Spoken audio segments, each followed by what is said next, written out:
ГСП онлайн. Городские новости сейчас. В Ухте прошел выездной президиум Коми-отделения Всероссийского общества инвалидов.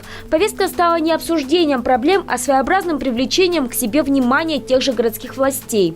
По мнению руководителя Республиканского общества инвалидов, в последнее время сложилось мнение, что общественные организации по своей сути не нужны. Что это некое выкачивание денег, что это люди просто там болтаются, ничего не делают. Вот мы приняли решение, мы ездим по городам и районам, мы уже посетили 8 городов и районов республики, где мы рассказываем на самом деле, чем мы занимаемся, кто мы и каких результатов мы достигли. А результаты реальные: развитие инклюзивного образования, помощь материальная и правовая, а еще изменение отношения к людям с инвалидностью. К слову, в этом плане общество инвалидов сделало шаг вперед.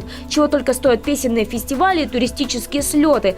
Если держаться в современном темпе, скоро современное общество излечится от недуга ставить на человека с проблемами здоровья клеймо «изгой».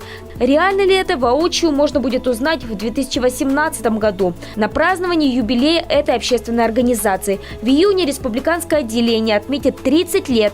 Надеемся, этот праздник объединит всех.